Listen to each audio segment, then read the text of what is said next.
Next is the lecture, what we call the college lecture. And to do the college lecture today is Dr. Nuwan Premwardana, consultant physician from District General Hospital, Monoragala. He is a clinician, researcher, and innovator, which has won him many awards. He has been chosen as the most innovative outstation physician by CCP in 2020. And he has won the Best Clinical Audit Award in CCP Annual Sessions 2022, as well as EM Vijayarama Award and Henry Rajaratnam Award in 2008 Annual Sessions. In addition, Ilan College of Internal Medicine has chosen him last year as the most innovative physician of the year. So, over to you, Nuwan, to do your presentation. Thank you very much, sir, for the kind words of introduction. Good afternoon, my dear teachers, colleagues, ladies and gentlemen. I'm honored to be here today, and I'm thankful to the President and the council members of the Ceylon College of Physicians for inviting me to deliver the first college lecture for the year 2023. Stroke remains one of the most devastating of all neurological diseases, often causing death or gross physical impairment or disability. Before 1990s, treatment options for acute ischemic stroke were limited and mainly focused on symptomatic management, secondary prevention, and rehabilitation. Since then, the entire field was revolutionized by two major introductions.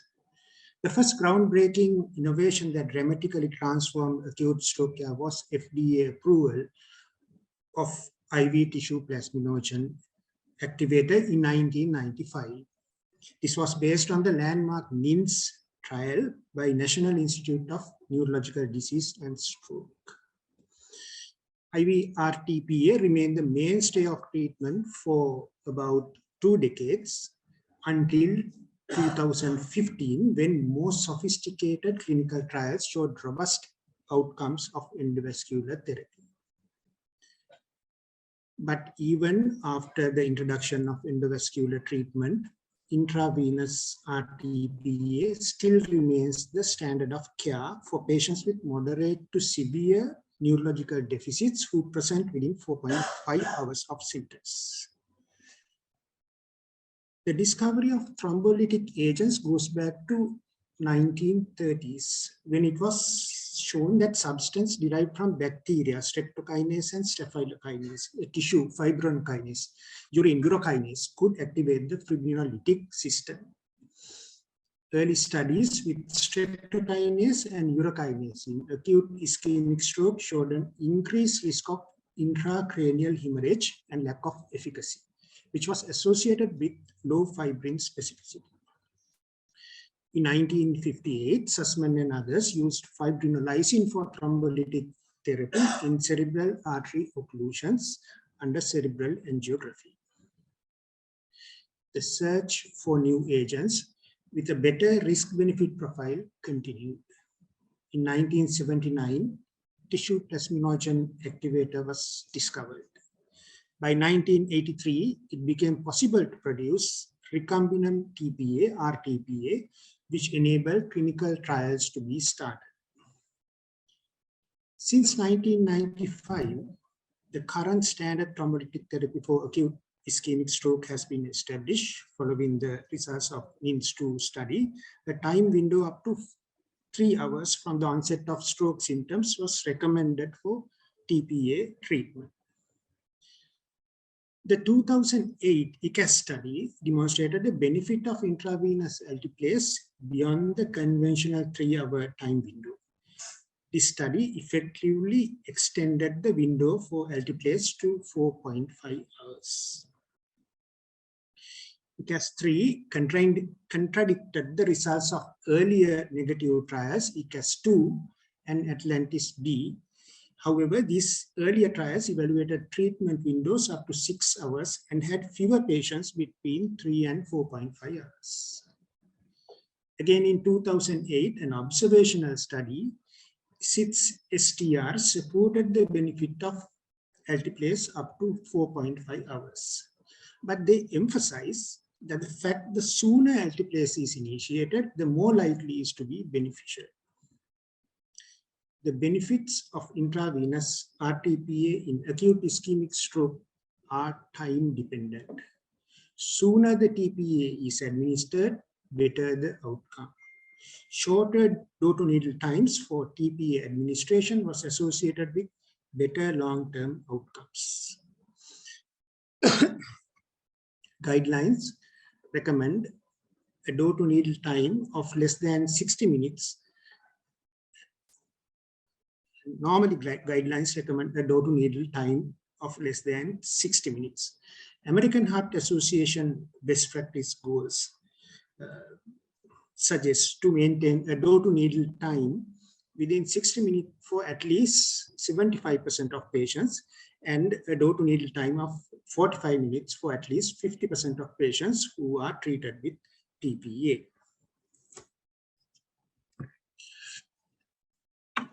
Ladies and gentlemen, when focusing on Sri Lanka, each year, 1 in 110 people in Sri Lanka will suffer a stroke.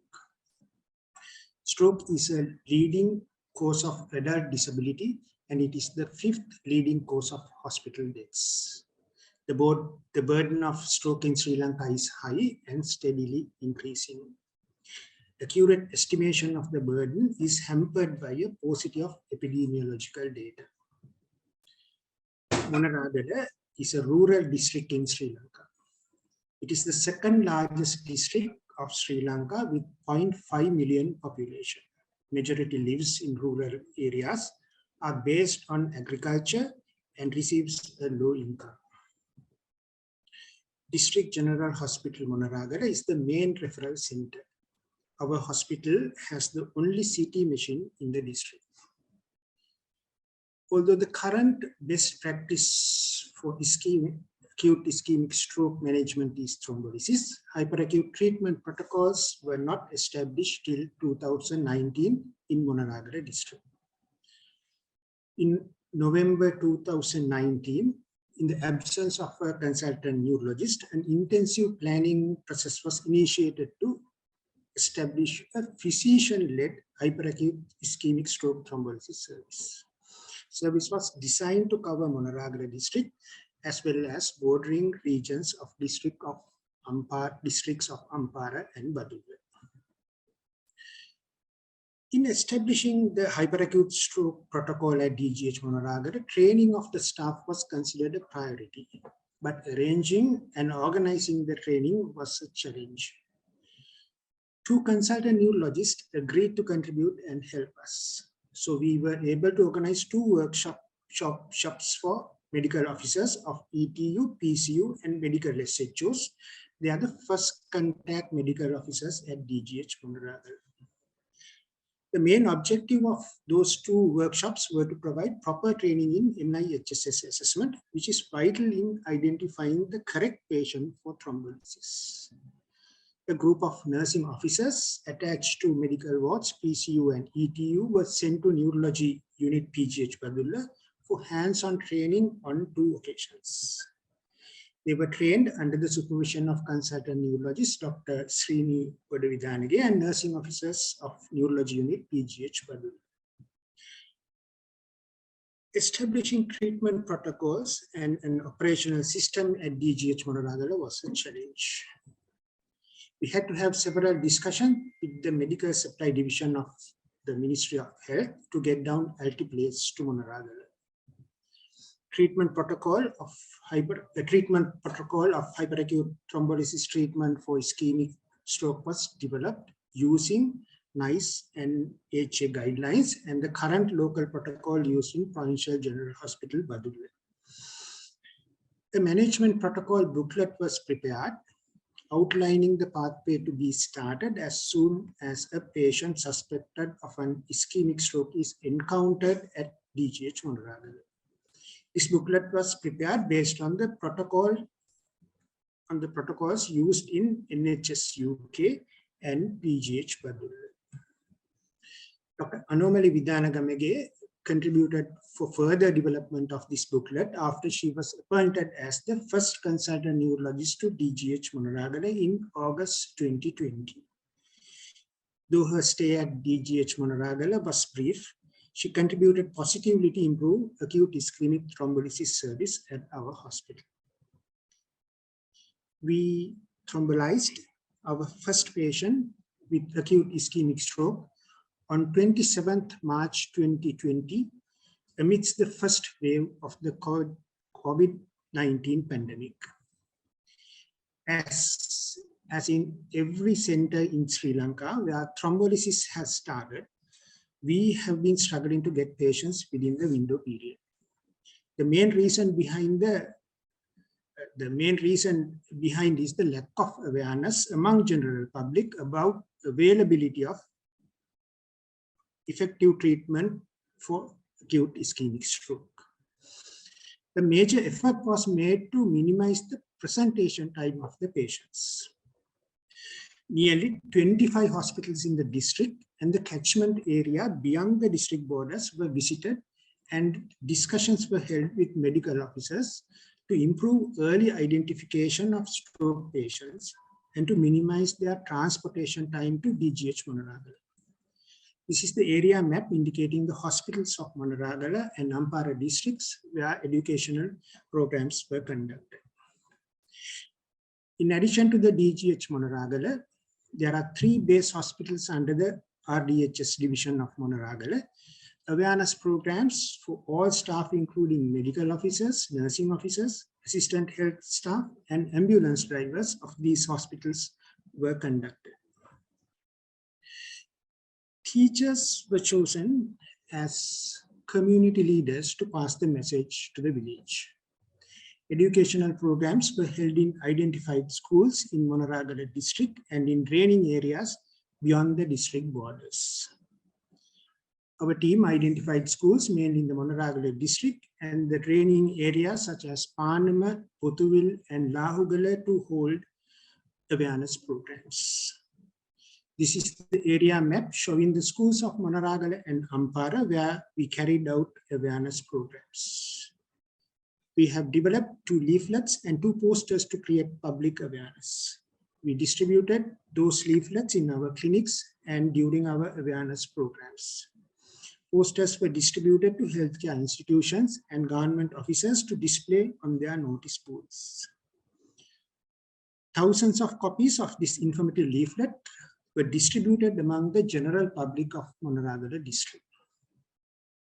With this successful mission, currently DGH Monaragala Emergency Treatment Unit receives patients even from the far ends of the district with a golden window period of 4.5 hours to be considered for acute ischemic stroke thrombolysis.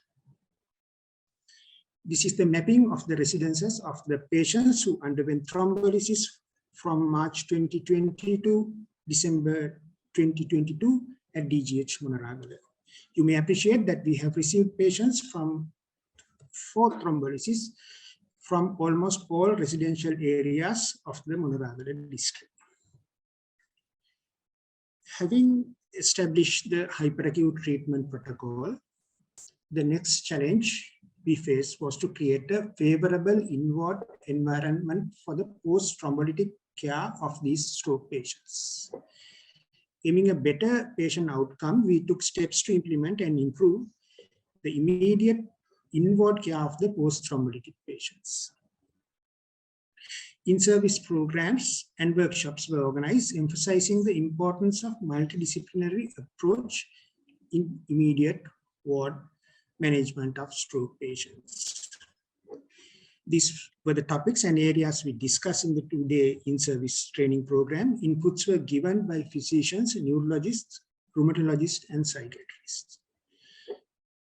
It was a challenge to change the culture and bring about the concept of multidisciplinary team approach into inward management of stroke patients. We tried to establish a multidisciplinary team to look after the stroke patients, including the patients admitted through the hyperacute stroke pathway, but the attempts repeatedly failed.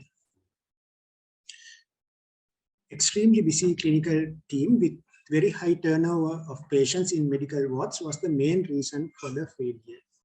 Therefore, an in-ward stroke nurse service was planned and established.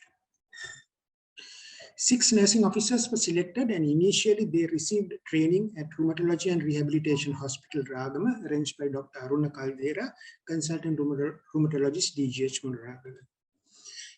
The stroke nurses of DGH Monoragala received further training on inward stroke care at Stroke Unit North Colombo Teaching Hospital under the supervision of Professor Uday Ranamaka and his team. Stroke nurses conduct daily morning ward rounds in medical wards, looking after the needs of stroke patients during their hospital stay. Not only establishing, but also achieving sustainability of the established hyperacute stroke program is a challenge. The sustainability of any project lies on surveillance of the project to identify the deficiencies and areas needing improvement, as well as strengths. For surveillance and auditing purposes, we retrieve secondary data from the hyperacute stroke thrombolysis performers, VHTs, follow-up notes of the thrombolized patients with the permission of the hospital administration. Even with the service disruption due to the pandemic, we were able to thrombolize 14 patients within the first year after introducing thrombolysis. Auditing of any service is important because it allows the care providers to know where their service is doing well and which area needs improvement. We conducted a retrospective clinical audit on our hyperacute stroke management service from March 2020 to March 2021. That was the first year after the introduction of the thrombolysis protocol to DGH Monoragala. We looked at the DNT, which is an important door to needle time, which is an important parameter that directly indicates the efficiency of the hospital hyperacute stroke service. NIHSS document on admission was used to assess the severity of the ischemic stroke. In addition to the door to needle times, the outcomes of the thrombolized patients was assessed. Bartle index, modified Bartle index before discharge and at 3 months follow-up was used to measure disability and dependence. Not each intracranial hemorrhage after thrombolysis is symptomatic or impairs outcomes. Therefore, ECAS classification was used to assess brain hemorrhages post-thrombolysis. All 14 patients had acute ischemic stroke of moderate severity, that is NIHS 6 to 16. Door to needle time of all patients were between 65 to 165 minutes, with the median being at 85 minutes. The minimum door to needle time was 65 minutes. This is the box and whisker plot that shows the median and its distribution of door to needle times. One patient developed ICH, ECAS PH2 type, and died before discharge. Protocol violation was noted in this patient. Another who had ECAS HI2 hemorrhage on post-thrombolysis CT died before 3 months review due to other causes. Others were discharged from the hospital within 5 days with 1 loss to follow-up. At 3 months follow-up, 10 patients had modified Bartle index more than 15, representing independence with minor assistance, and 1 had MBI of 12, moderate to severe disability. Mortality due to intracerebral hemorrhage was 7%. All-cause mortality was 14%. This audit revealed that the door to needle times did not reach the standard goal of less than 60 minutes. And we observed that at 3 months, 70% has gained complete independence. We realized that strict protocol adherence is important to reduce complications. And based on these facts, it was decided to re-evaluate the thrombolysis pathway at DGH Monoragala. These results were presented at annual academic sessions of Ceylon College of Physicians 2022. One of the main deficiencies we identified through this audit was unacceptably high door-to-needle time. Therefore, a major effort was made to minimize the door-to-needle time. We looked into the factors leading to this time gap and planned and implemented strategies to reduce that as much as possible. 3 broad areas of the service were identified that can be improved. One main reason for the delay in treatment of stroke patients is lack of 24/7 functioning ETU at DGH Monaragala. Current unit functions from 8 AM to 8 PM without a dedicated team of medical officers for ETU. We are supporting the hospital administration to fulfill the medical officer's cadre requirement for a properly functioning ETU. We are continuously training the medical officers and nurses and other healthcare workers to play their role in thrombolytic pathway accurately, effectively, and competently. We started creating opportunities in regular basis for doctors involved in the hyperacute stroke pathway. NIHS training sessions and radiology training sessions are organized. Junior doctors were given the opportunity to do presentations on stroke management in an audience comprised of consultants and their own colleague medical officers. 5 sessions of that nature were organized up to now, creating new enthusiasm among medical officers about the stroke management. We have arranged further training for nurses working in the thrombolytic pathway. So they participated in several training sessions, including a simulation training session. Simulation training session was very successful and appears to have a positive impact on minimizing the door-to-needle time. A large proportion of the door-to-needle time is spent on the door-to-CT time. To improve the door-to-CT time of acute ischemic stroke thrombolysis, we have established a separate new direct telephone line at the emergency treatment unit of DGH Monaragala. Through this line, medical officers of peripheral hospitals of Monaragala district can inform the ETU doctors and staff prior to transferring their patients from their respective hospitals. This enables the ETU staff to alert the other healthcare categories of the hyperacute stroke pathway, including the on-call CT technician. This is a dedicated phone line only to be used by consultants, medical officers, and general practitioners. We haven't shared this number with the general public since this is not a helpline to advise patient or the general public. With the pre-notification on-call radiographer, can be alerted so that he can be on site when the patient reach DGH Monaragala, minimizing the door-to-needle time and the door-to-CT time. As mentioned, we took various steps to minimize the unacceptably high door-to-needle time. This graph shows the last 23 patients thrombolized at DGH Monaragala. Though we did not see much improvement in the door-to-needle times initially, when we looking at the last 5 patients, we see that the strategies we have taken have started to make an impact. While continuous effort is being made to improve the door-to-needle time, our effort on minimizing the patient presenting time was continued simultaneously through opening new avenues of public awareness.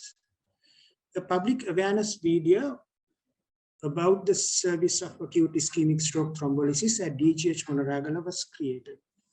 Since all the hospitals and PMCUs, that is central dispensaries of Monaragala district, has recently installed TV screens at their clinic waiting areas, arrangements were made to play this video on those screens on regular basis. With our ongoing community awareness programs and improvement in stroke pathway, we would be able to provide hyperacute ischemic stroke management more effectively within the golden window of 4.5 hours in more patients in future. sharing the experience and knowledge gained during the journey of this project has been rewarding and satisfying personally for me as a physician, as well as for the whole multidisciplinary team who are working in resource-limited rural Sri Lanka. I would like to thank all the stakeholders who contributed in many ways to the success of this service development project, including the hospital director, other physicians, all the resource personnel of the training programs, including the consultant neurologist and hospital quality management unit. More importantly, I would like to thank all the patients and their family members who agreed for the treatment through this new management protocol of hyperacute ischemic stroke thrombolysis. Thank you very much. Thank you, Nuwan, for that excellent presentation on sharing your experience of what we should be doing without waiting for others to do things. I think it would have been a good lesson for all the members as well as the trainees how to work in future Sri Lanka. Thank you, Nuwan, for accepting this, and there's a token of appreciation certificate for you. Yeah, so we'll be winding up today's program, and thank you very much for all who participated. And this is a new experience where we try to do it different way, coming back to partly physical. And I think for success with the initial number of people who are here. And thank for Sidus Sunshine Pharma for supporting the college lecture for today. And thank you for the staff of the Trinmark for excellent support you are giving us as usual. Thank you very much, everybody, for being here.